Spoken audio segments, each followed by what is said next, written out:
श्रीमद् भगवत गीता अध्याय 1 श्लोक 19वां।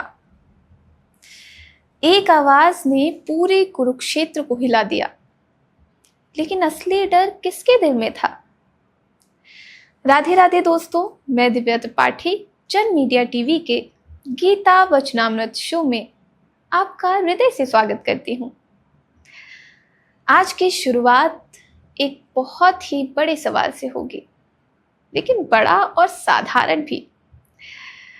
क्या आपने कभी देखा है कि किसी एक बात की आवाज पूरे माहौल को बदल देती है?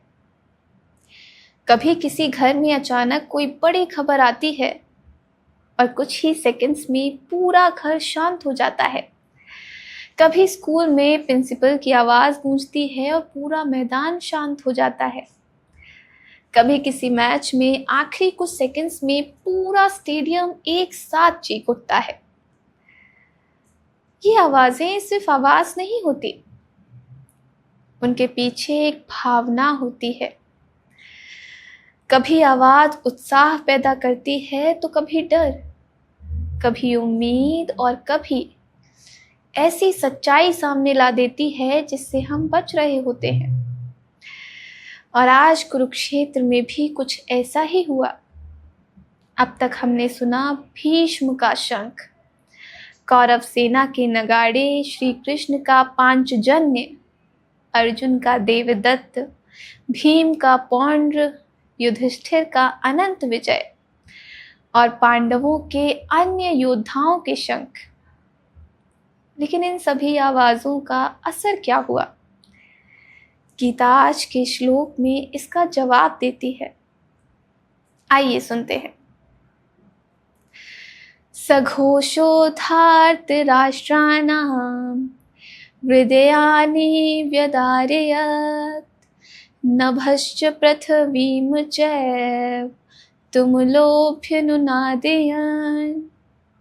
अर्थात पांडवों की ओर से बजाए गए उन शंखों की प्रचंड ध्वनि ने आकाश और पृथ्वी को गुंजा दिया और धृतराष्ट्र के पुत्रों के हृदयों को विदीर्ण कर दिया।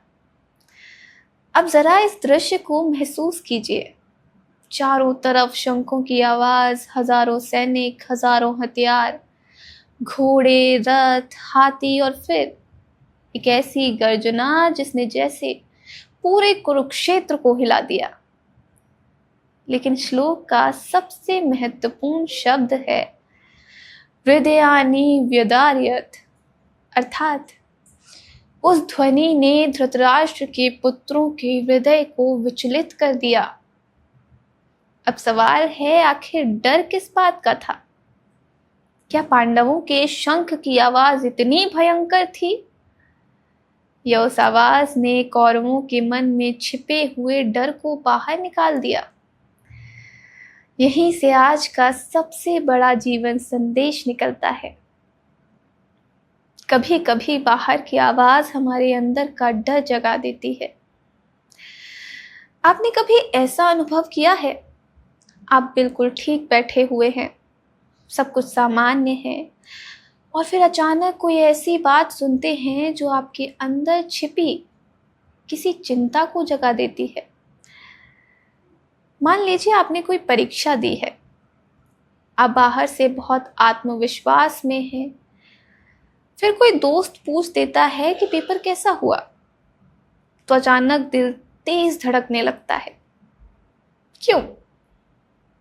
पेपर तो पहले ही हो चुका है।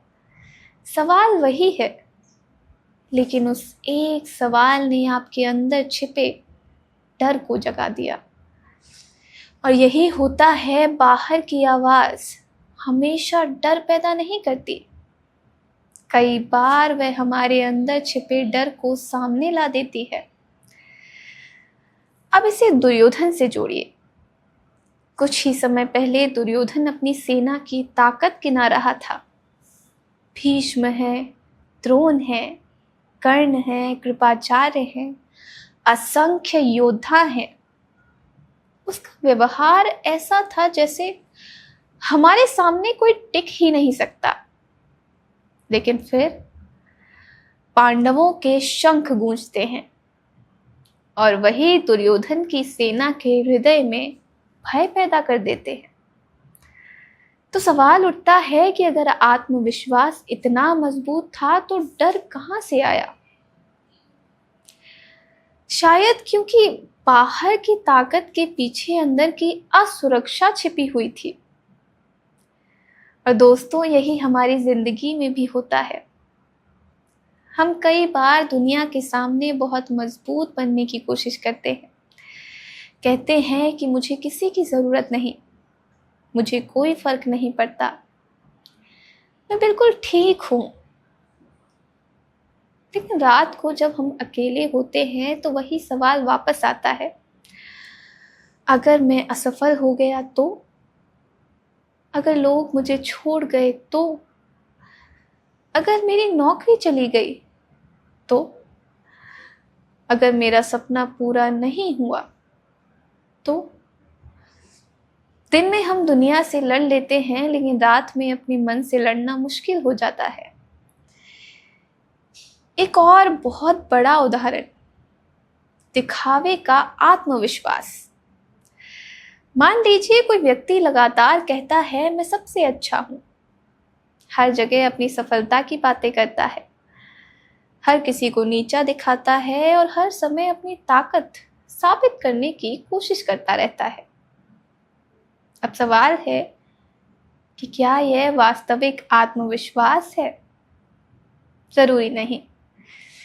कई बार जो व्यक्ति अपनी ताकत सबसे ज्यादा साबित करने की कोशिश करता है, वह अंदर से अपनी ही कमजोरी से लड़ रहा होता है। सच्चा आत्मविश्वास शांत होता है। उसे हर 5 मिनट में दुनिया को ये बताने की जरूरत नहीं पड़ती कि मैं मजबूत हूं। अब इस श्लोक को बच्चों से समझिए। एक बच्चा परीक्षा से पहले बार बार कह रहा है मैं तो फर्स्ट आऊंगा।